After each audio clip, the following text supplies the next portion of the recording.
Aqui ainda é o título ainda é ressurreição, né? Encarnação, ressurreição, mas no item 15, 16 e 17.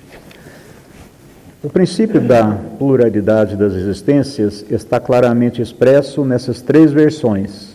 Não se pode supor que Jó tenha querido falar da regeneração pela água do batismo, que certamente ele não conhecia. O homem, estando morto uma vez, poderia reviver de novo? A ideia de morrer uma vez e reviver implica na de morrer e de reviver várias vezes. A versão da igreja grega é ainda mais explícita, se isso é possível. Terminando os dias de minha existência terrestre, esperarei porque a ela retornarei. Quer dizer, eu tornarei a existência terrestre. Isso é tão claro como se alguém dissesse, eu saio da minha casa, mas a ela retornarei. Nessa guerra em que me encontro todos os dias da minha vida, espero que minha transformação chegue. Jó evidentemente quer falar da luta que sustenta contra as misérias da vida.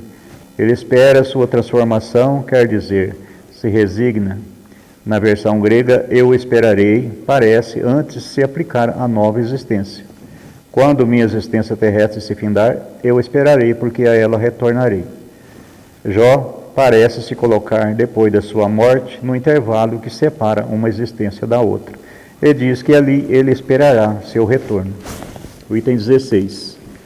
Não é, pois, duvidoso que, sob o nome de ressurreição, o princípio da reencarnação era uma das crenças fundamentais dos judeus, que ele foi confirmado por Jesus e pelos profetas de maneira formal, de onde se segue que negar a reencarnação é negar as palavras do Cristo. Essas palavras constituirão um dia a autoridade sobre esse ponto, como sobre muitos outros, quando forem meditadas sem preconceito. Item 17. Mas a essa autoridade, do ponto de vista religioso, vem-se acrescentar, do ponto de vista filosófico, a das provas que resultam da observação dos fatos. Quando se quer remontar dos efeitos à causa, a reencarnação aparece como uma necessidade absoluta, como uma condição inerente à humanidade, numa palavra, como uma lei natural.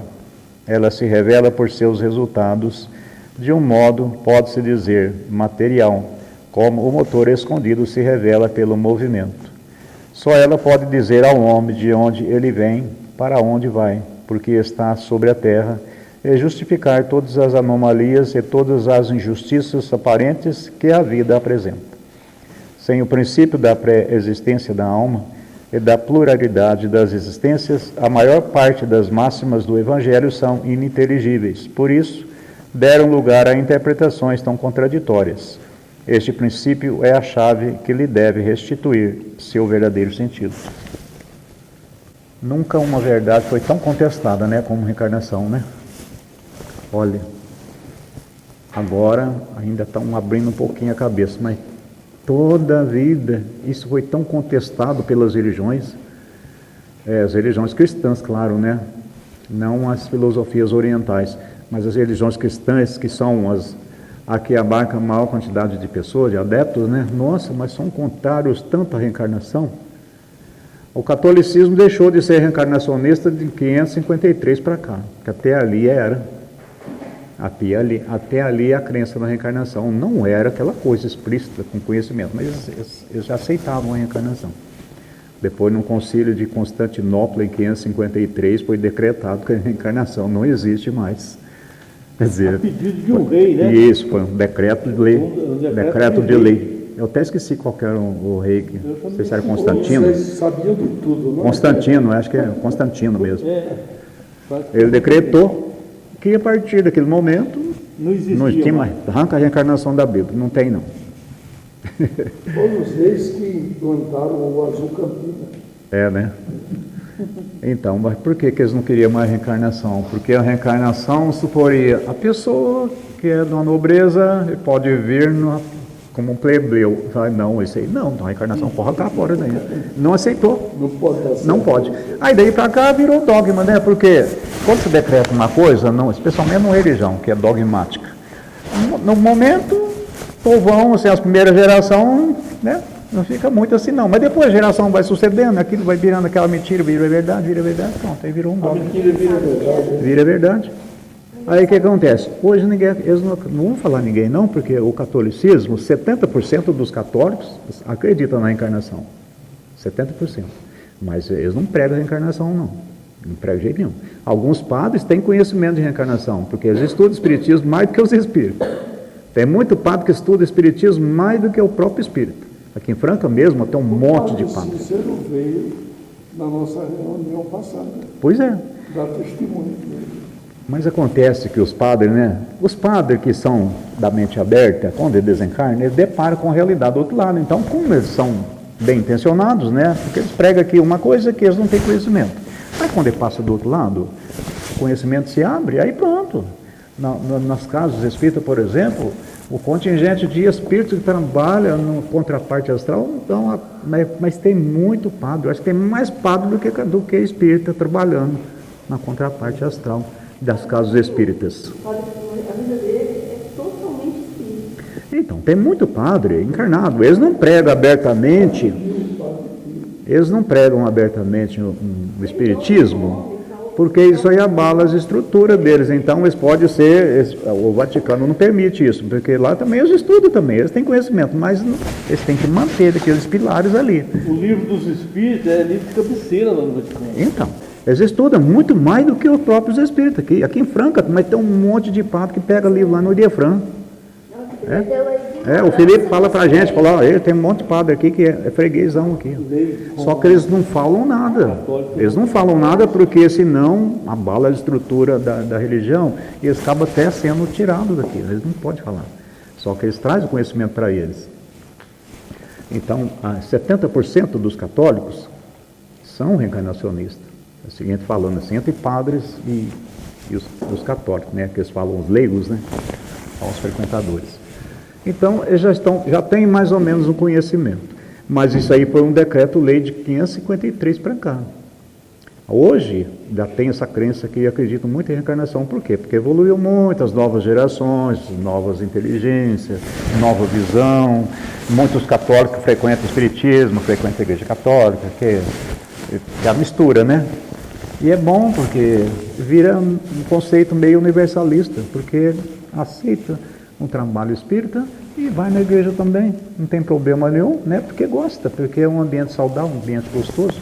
Eu mesmo tive uma época da minha vida que eu gostava da igreja, que eu vou te contar, viu? Nessa época eu viajava fazendo show nas bandas de música por aí, né? Uns 30 anos mais ou menos. Toda cidade que eu ia chegar, o primeiro lugar que eu ia era na igreja. Primeira coisa que eu fazia quando chegava na cidade, eu ia na igreja, sentava lá no banco, saía, no meio do dia, não tinha ninguém. E ficava lá, uma meia hora lá, depois saía e ia embora. Em toda cidade que eu chegava, o primeiro lugar que eu ia na igreja. Principalmente cidade pequena, né? Porque geralmente ele toca muito em cidade pequena. Então eu tive essa vida mais ou menos uns 30 anos na estrada, né? Depois eu parei, porque aí eu mergulhei de cabeça mesmo na doutrina espírita, né? Então, aí eu fui aos pouquinhos, fui saindo fora. Ficando só aqui. Teclado. Eu fui educado também, colégio católico,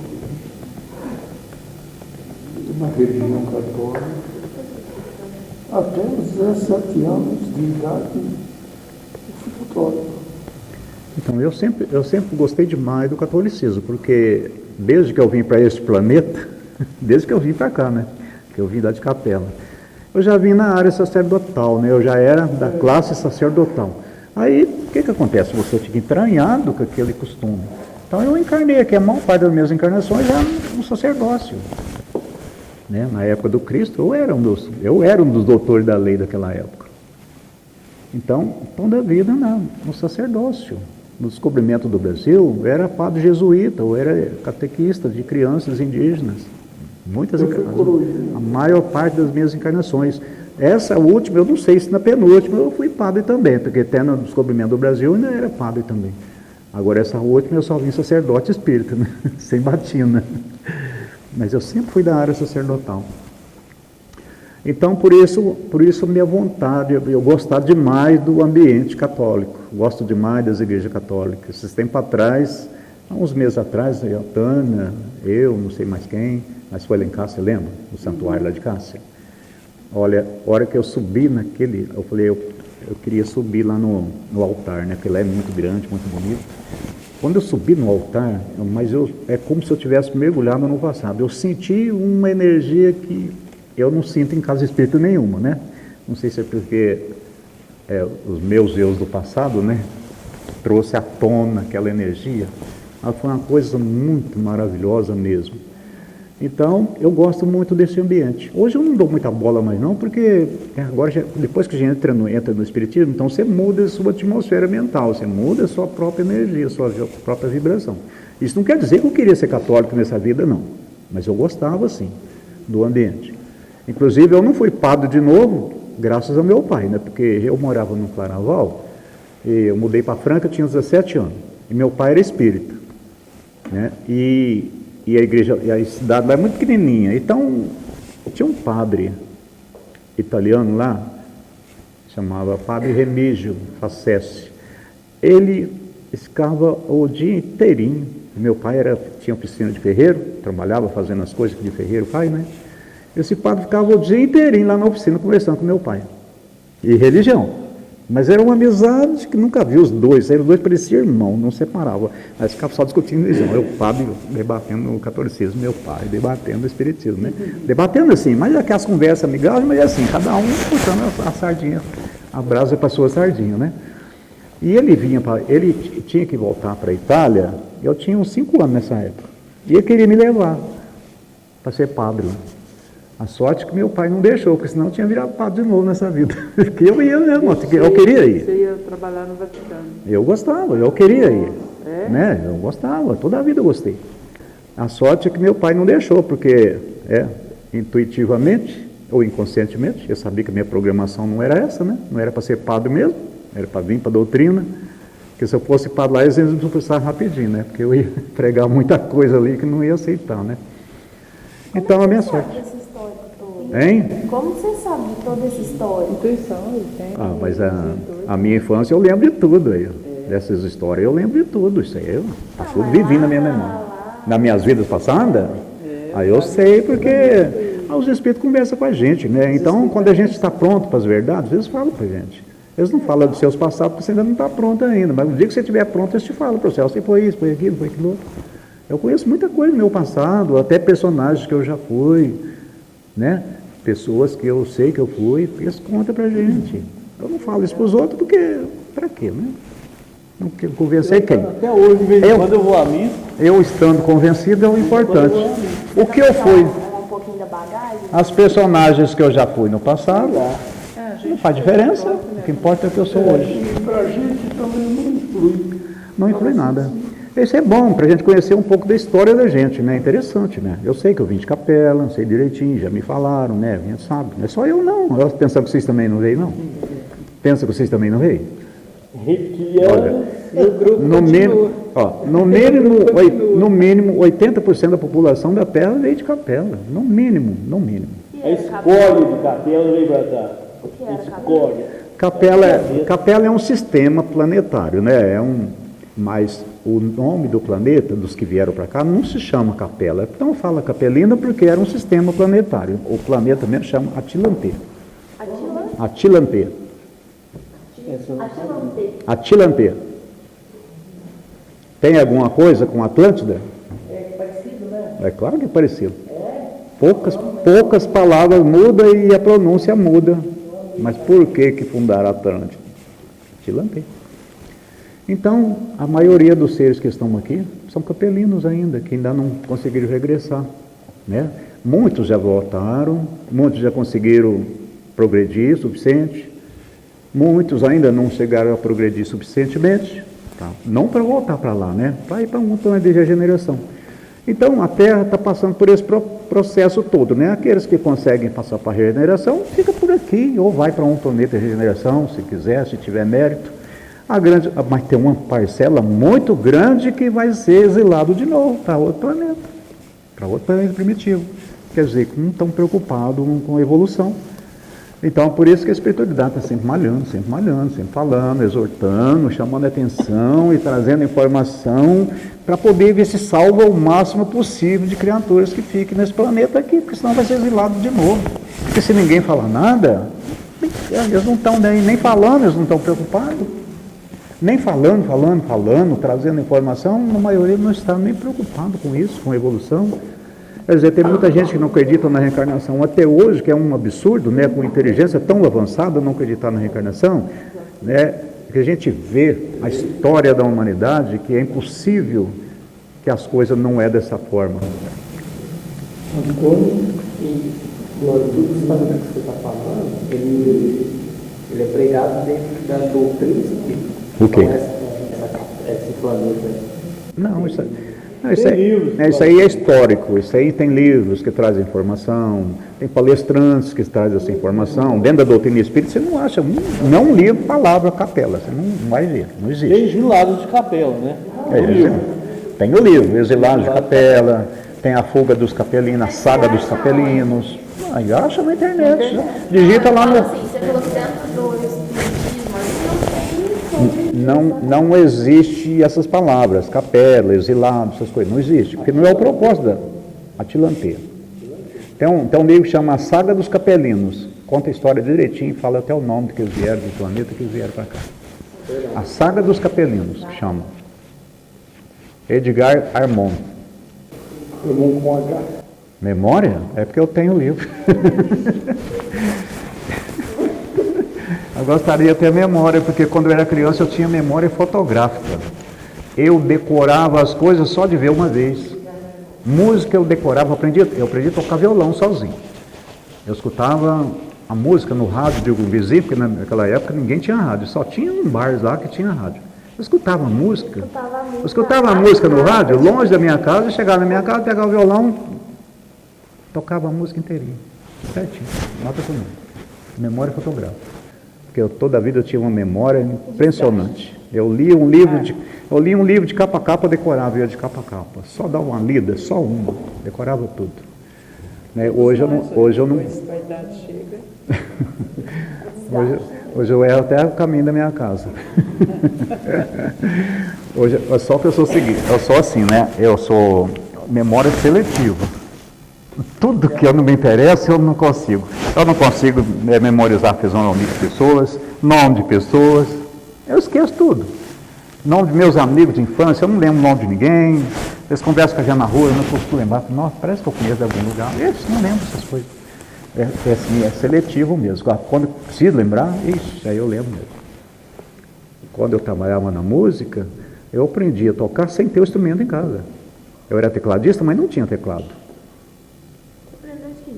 Aprendia lá na banda, que lá tinha um teclado da banda, né? Chegava lá, aprendia ali com uns 10 minutinhos, ouvia ali um pouquinho, uns 5, 10 minutos, aprendia o que dava para aprender na hora, depois em casa eu ficava só memorizando.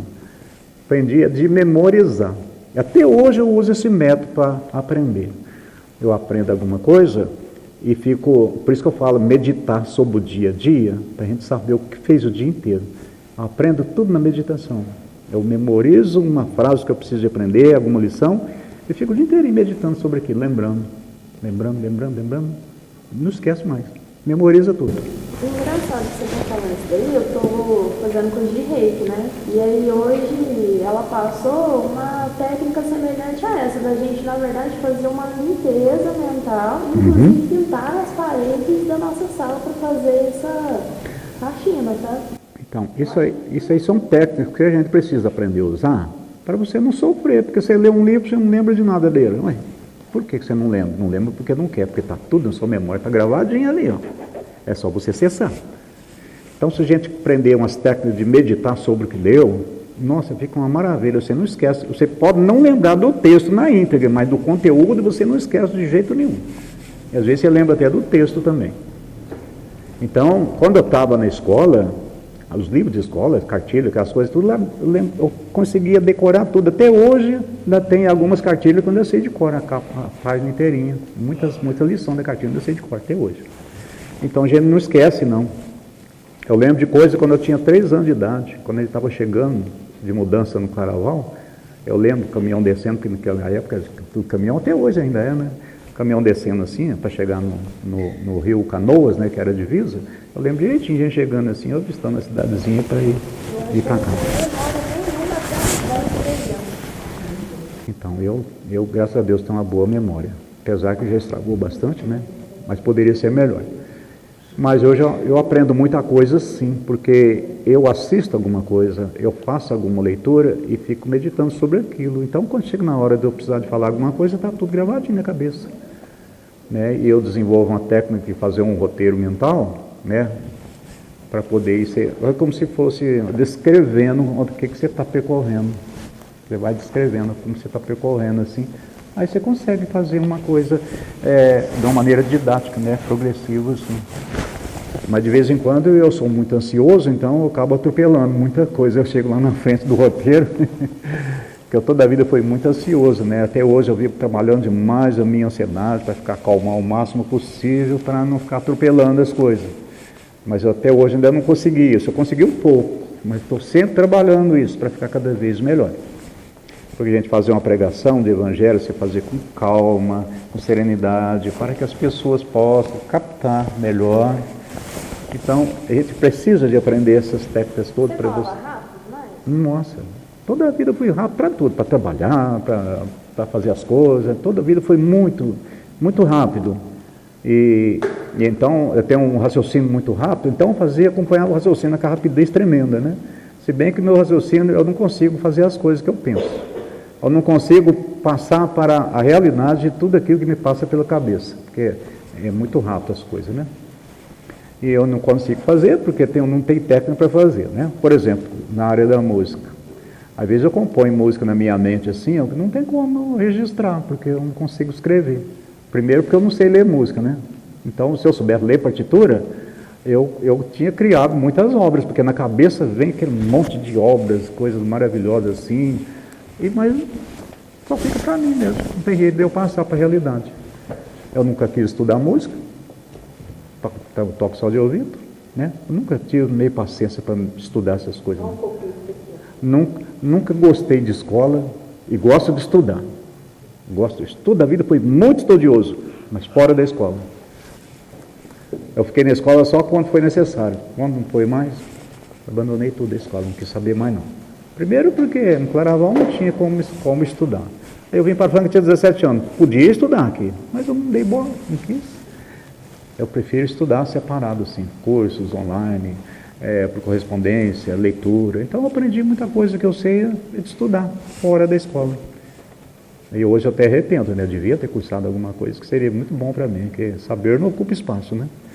E como eu gosto, eu tenho uma fome de conhecimento tremenda, então estou sempre buscando conhecimento. Isso é bom. Nossa, mas eu tenho uma fome, gosto de estudar. Então, eu estudo da maneira que eu posso estudar.